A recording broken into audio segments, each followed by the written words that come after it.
Le cercle RH, notre débat sur un sujet au cœur de l'actualité. Aujourd'hui, il ne faut pas se le cacher, puisque au moment où nous vous parlons, les parlementaires, les députés sont réunis à l'Assemblée pour voter ce projet de loi accéléré, Conseil des ministres qui a eu lieu hier, le Conseil d'État, avec un débat sur ce pass sanitaire. On va en parler avec mes invités.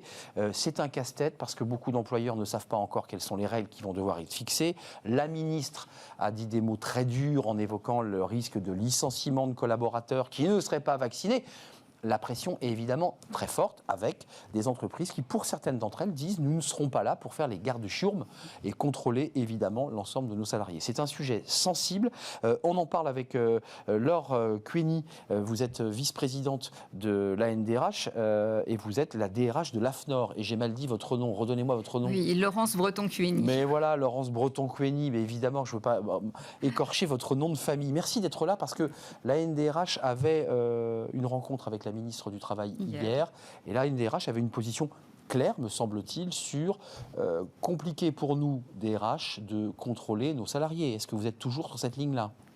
Alors en fait, on a quand même eu des clarifications hier, notamment par rapport aux ERP, parce que la crainte... Établissement recevant du public. Tout à fait. Donc quand ils ne sont pas dans la liste, voilà. Donc, la fameuse liste, mais vous ne l'avez pas encore, cette liste ? En fait, si, vous avez quand même un projet de loi avec une liste, et puis vous avez quand même des mesures avec un décret qui s'applique déjà. Donc on sait. C'est vrai qu'il reste des questions par rapport au pass sanitaire. Alors il y a deux choses. Il y a effectivement la question du contrôle pour ceux qui sont dans la catégorie établissement recevant du public listé. Puis il y a la question aussi des salariés qui nous préoccupe, avec effectivement la question de la vaccination notamment. Laurence Breton-Queny, on en parle. J'ai ouvert le débat immédiatement. Thierry Meillat est avec nous. Bonjour. Un habitué de notre émission. C'est un plaisir de vous accueillir. Avocat associé en droit social au cabinet Hogan Lovells. On reviendra parce que vous avez le projet de loi tout chaud avec les députés. Vous me disiez non pas encore touché là dans l'hémicycle, un tout petit peu sur les grandes surfaces parce qu'on va en parler des grandes surfaces. Fini, oui. Vigile, pas vigile, quelle organisation ? Est-ce que les restaurateurs seront soumis, eux, à une vérification ? Et nous sommes avec Alain Fontaine, qui est le président de l'Association française des maîtres restaurateurs. Bonjour Alain, vous êtes à la tête du restaurant Le Mesturé, rue Richelieu, dans le 2e arrondissement de Paris. Et puis pour information, mais qui n'a pas lien au sujet, encore que vous avez fait un Tour de France, le vrai Tour de France, non pas cycliste, mais de la cuisine, parce que vous avez nourri sur les étapes du Tour de France, si je ne m'abuse, la caravane, les équipes. Non. On a fait, alors ça c'est bien, mais on a fait une étape du tour effectivement vendredi pour un carré VIP qui effectivement, si tout se passe bien, augure de l'année prochaine où on fera un concours d'apprentis, puisqu'on parle employé. L'apprentissage est au cœur de nos préoccupations et l'année prochaine, si le Tour de France est content, on sera sur toutes les étapes du tour. Effectivement, là on n'était que sur une étape du tour, celle qui était de Morsinx à Libourne. Mais ça préaugure effectivement de l'année prochaine. Bon, moi qui ai commencé ma carrière dans le journalisme sportif, voilà, on a fait une petite parenthèse sportive. On va revenir sur le droit du travail. Alain Fontaine, tous les invités qui sont sur le plateau avec moi et vous, je l'imagine, en tant que président de l'Association française des maîtres restaurateurs, vous avez les textes, vous avez les documents et le projet de loi. Quelle est votre position à l'égard du débat qui va commencer ? L'idée est simple, on va vous obliger, si j'ai bien entendu, à l'entrée de vos établissements, à contrôler les passes sanitaires. J'ai déjà entendu vos collègues qui nous disent « nous, on perd à minima 50% du chiffre d'affaires ». Alors, concernant les clients, puisqu'il y a cette partie client, effectivement, on est en train de monter. Alors, première chose, il n'y a pas une feuille de papier de cigarette qui nous sépare de la volonté qu'on a de se sortir de la pandémie. C'est très clair. On veut sortir de la pandémie comme l'exécutif aujourd'hui. Par contre, que l'on serve à nouveau de variable d'ajustement dans cette lutte contre la Covid-19 nous paraît un peu exagéré. On a fermé 2 fois de suite, rappelez-vous, du jour au lendemain en 24 heures, avec les conséquences que l'on connaît. Et puis, nous avons également rouvert dans des conditions compliquées, avec des terrasses, mais pas à l'intérieur, avec des jauges, pas des jauges. Bref, on est ballotté maintenant depuis 17 mois, ça fait 17 mois que ça dure. Donc alors, c'est effectivement très compliqué. Et cette variable d'ajustement, elle n'a pas lieu d'être, puisqu'on a bien vu que pendant la fermeture, la dernière fermeture où on est resté fermé presque 7 mois, les contaminations ont continué à augmenter. Et pour vous donner un ordre d'idée très rapide, en France, 1 repas sur 7 se passe à l'extérieur. C'est-à-dire qu'un Français mange 6 fois chez lui et 1 fois au restaurant. C'est des chiffres qui ont été sortis il y a quelque temps par le CIRA. Eh bien, il faut savoir qu'aux États-Unis, c'est 1 sur 2. En Espagne, c'est 1 sur 4.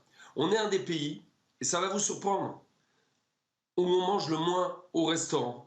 C'est fou ce que je vous dis, parce que la gastronomie française est au pinacle dans le monde entier, mais n'empêche qu'on ne fait qu'un repas sur 7 au restaurant. Ce que je veux dire par là, c'est que nos endroits n'étaient pas plus contaminants que d'autres, voire moins que dans d'autres pays.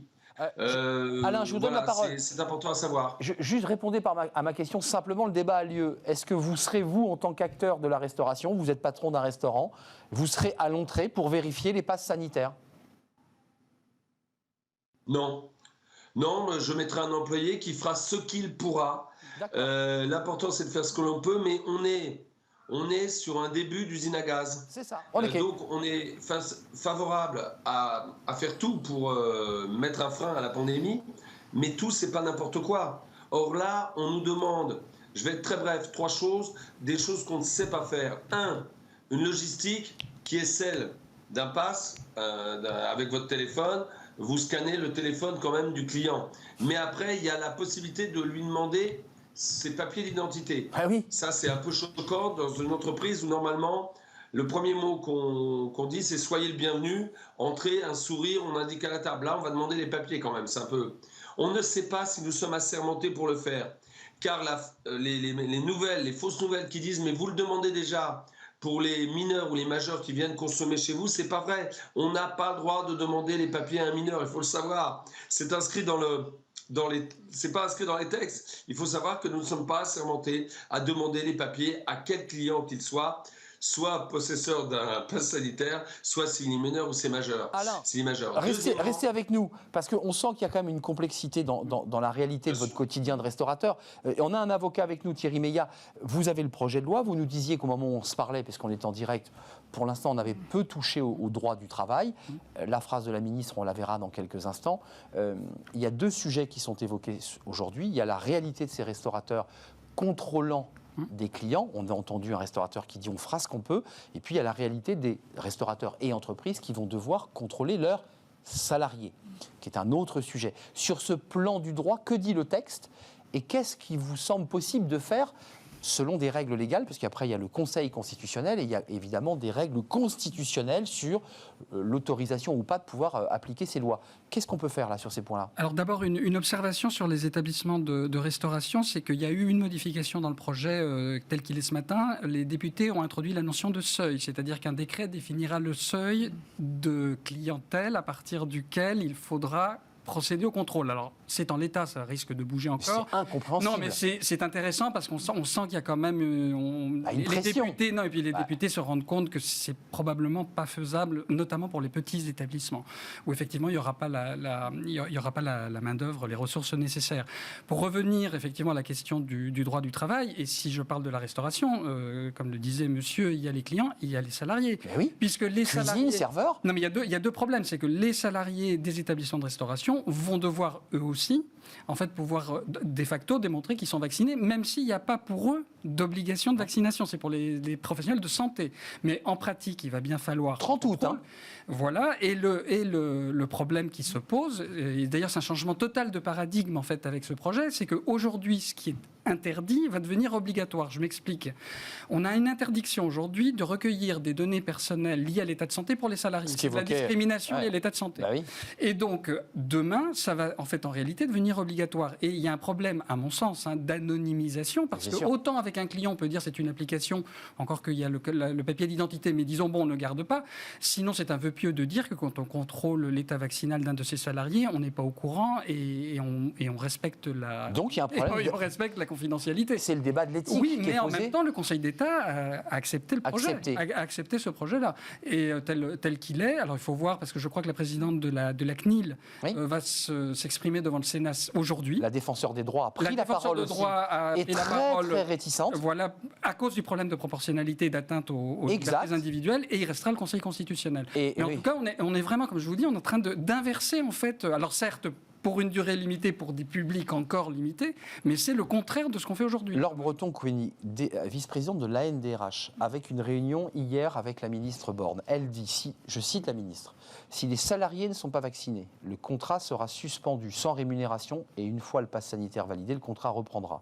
Après 2 mois de suspension, ce sera un licenciement pour motif personnel, avec toutes les garanties de la procédure de licenciement, de manière à ne pas abandonner le collaborateur, qu'il puisse toucher évidemment ses indemnités légales et son droit au chômage, dont les indemnités de licenciement pour le salarié, ce que ça va sans dire.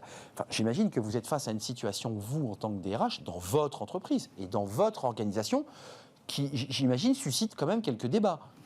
Alors, moi, je ne suis pas concernée dans mon entreprise. La FNOR n'a pas de contact au public, au sens Si, mais ce n'est pas un ERP listé. Donc, je ne suis pas concernée. En revanche, oui, j'ai dit ouf hier. C'est ça. En revanche, j'ai de nombreux collègues, et je présente ici l'ANDRH, qui sont concernés. Déjà, je voudrais dire qu'aucun d'entre nous n'a envie de faire des licenciements pour cause réelle et sérieuse en raison des coûts. Quand j'entends des politiques dire ça va permettre de séparer, au contraire, c'est l'effroi que certains veuillent saisir cette opportunité pour partir avec des indemnités légales.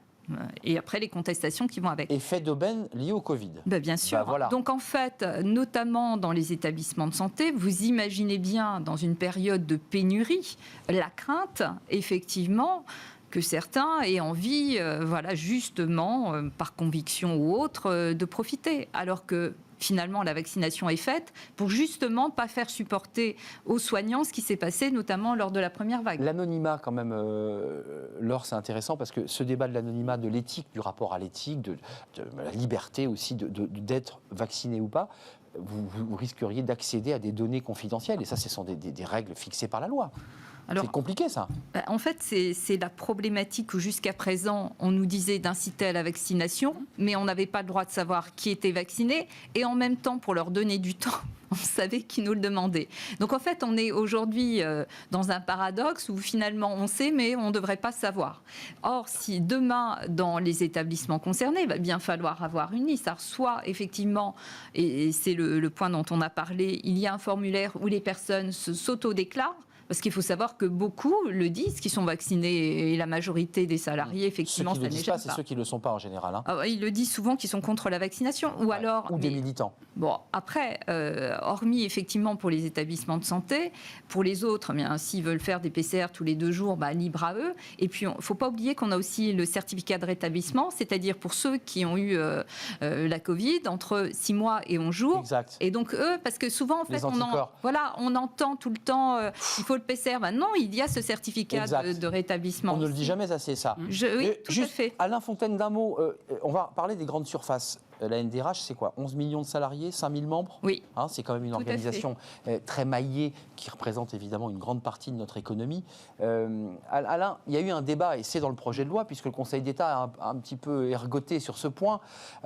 Les grandes surfaces, pour le dire simplement, on dit, écoutez, nous, on ne peut pas mettre 500 ou 300 vigiles devant nos établissements à se relayer jour et nuit pour vérifier les QR codes. Donc, en un mot, le Conseil d'État a dit, on va faire exception pour la grande distribution, pour le dire simple. J'écarrie un peu, mais c'est ça l'idée. C'est resté quand même. C'est quand même dans le texte. Il y aura des amendements, j'imagine. Voilà, il y en a déjà. De lobby. C'est dedans. C'est dedans. Et vous dites, mais nous, petit établissement, on nous demande beaucoup. En fait, est-ce qu'il y a comme ça une disproportion, finalement, une nouvelle fois, entre les mastodontes de la distribution qui nous ont nourris pendant le Covid et vous, petits restaurateurs, entre guillemets ? On a exactement le même problème. C'est-à-dire, on a un problème de riches et de pauvres. C'est-à-dire qu'il y a des restaurants huppés ou étoilés qui ont déjà du personnel dédié à l'accueil. Vous le voyez bien, quand vous allez dans ce type de restaurant, vous avez des gens qui sont dédiés à l'accueil et eux pourront sûrement faire fonctionner tout ce pass sanitaire. Par contre, les petits restaurants, le couple qui travaille avec un apprenti en cuisine, un apprenti en salle, bref, ceux qui ont les moyens minimums pour arriver à survivre. En ce moment, il s'agit de survivre dans certaines régions. Eh bien, eux, ils ne pourront pas le mettre en place. Donc, effectivement, on a une disproportion, même dans notre métier même.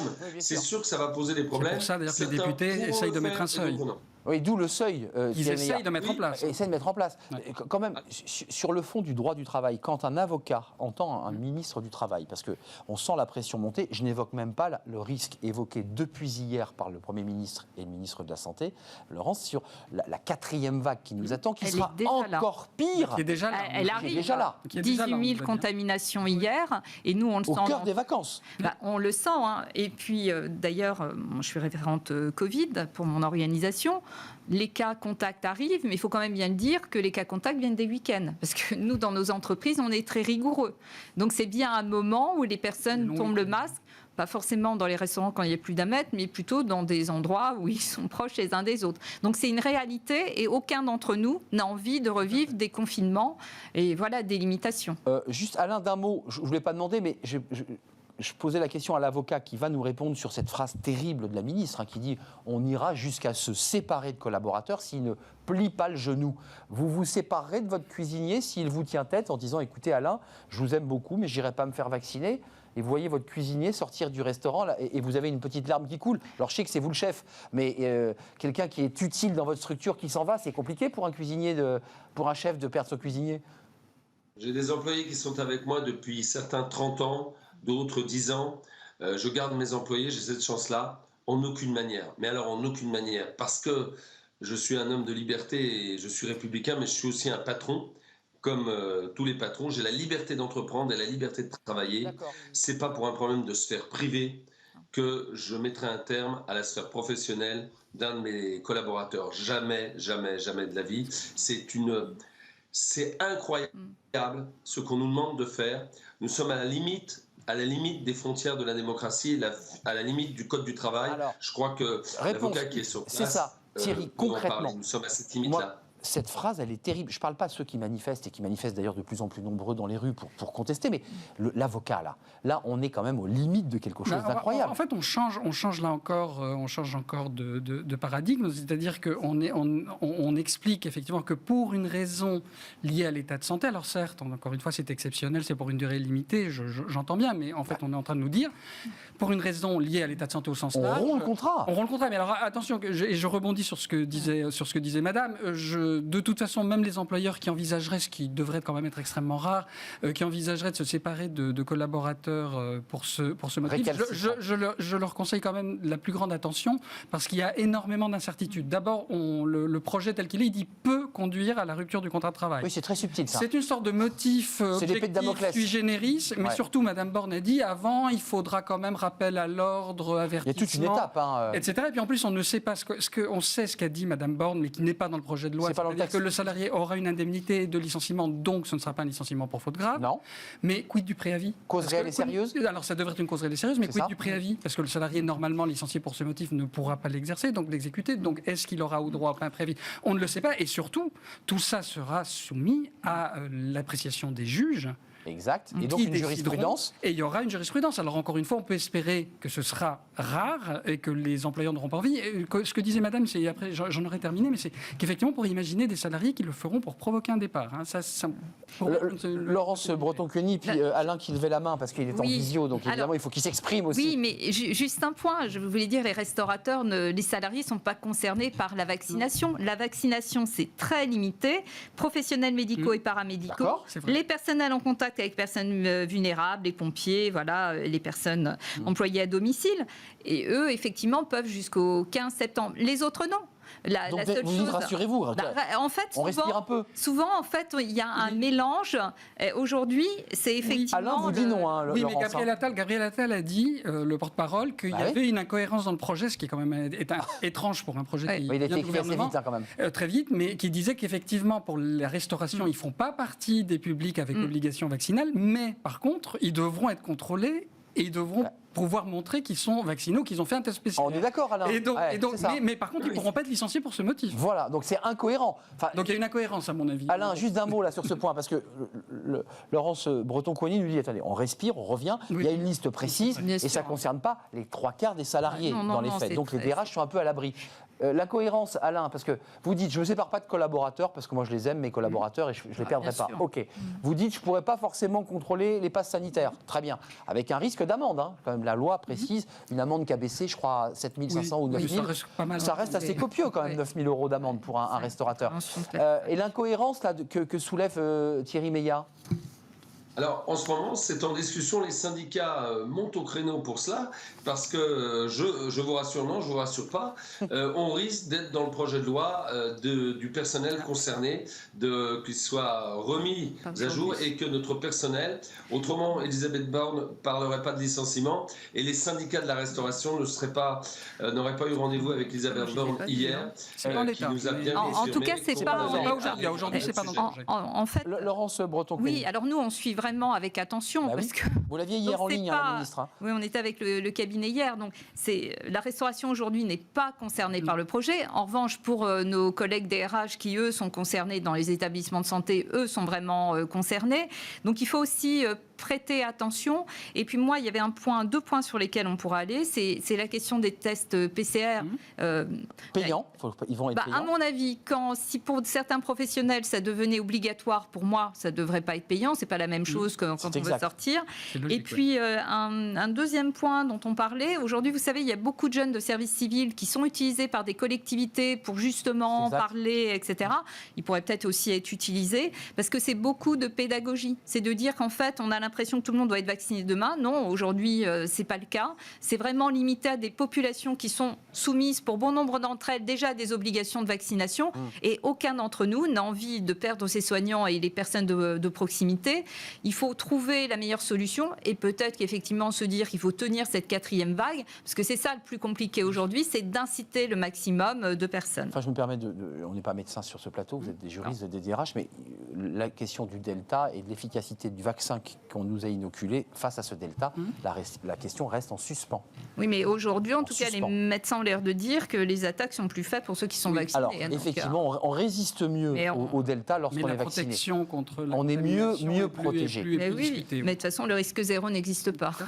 Les DRH, l'Association nationale des DRH que vous représentez, mais aussi les avocats, évidemment, qui sont le nez sur Légifrance, qui suivent le texte de loi au millimètre, et les syndicats, à travers Alain Fontaine, vont suivre ce dossier d'assez près. Le débat a lieu. Alors, il y a l'examen général du texte, et puis on va rentrer dans les articles avec pas mal d'amendements et de débats qui risquent d'être passionnants à l'Assemblée. Et au Sénat. Et au Sénat, puisqu'il y aura évidemment il y aura une lecture. Très attentive.